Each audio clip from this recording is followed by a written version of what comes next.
再来看作家郑金明，高中就开始写诗咯。60当来，伊的创作是超过400首诗。伊讲写诗会当来消透感情，嘛是关心社会的方式。美丽岛树顶的诗，伊写诗安打真侪受幸人的心情哦。今年伊嘛得到53年奖文学奖的肯定。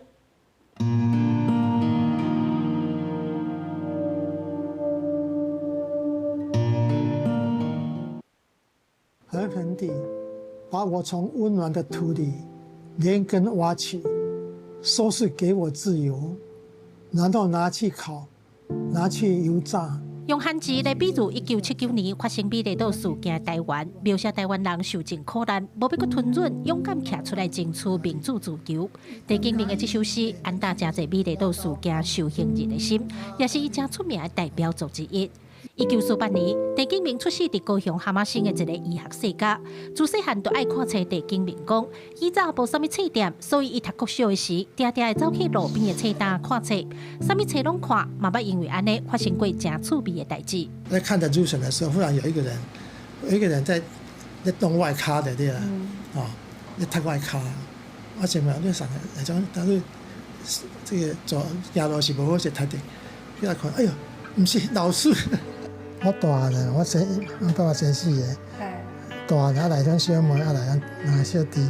并开老相片哪比哪讲，以早细汉时的代志，郑金明甲当拢也记条条。读高雄中学的时，国文老师的感觉，互伊有文学的底底。郑金明唔但爱写嘛搞写，对高中开始就甲同学家己创作伫学校出册，冒写诗投稿，去互迄当阵上清的杂志《文坛》看几落摆。对17岁开始写诗，甲当已经60年啊。郑金明讲，一首好诗爱具这3项条件：是批判性，或者是讽刺性。所以他说要有惊讶、讥讽，还有一个是什么？哀愁。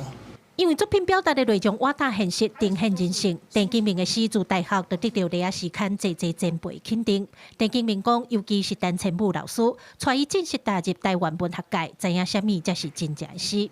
郑金明自1982年开始做文学界，一直到后来的文学台湾，伊哪写诗、哪出版杂志，毋茫为台湾的文学尽一份心力。讲一个大家志同道合啊，对台湾文学有一个信心啊，甲有一个希望讲，嘛有爱台湾文学，毋是讲无好的文学，也是不重视。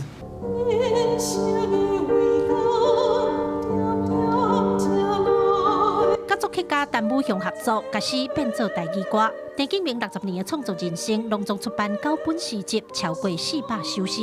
虽然因为医生的工课有8年的时间较少写，虽然这阵因为出版社的势头写无济，不过对郑金明来讲，写诗就亲像食饭同款，食这食足不管，一定爱食。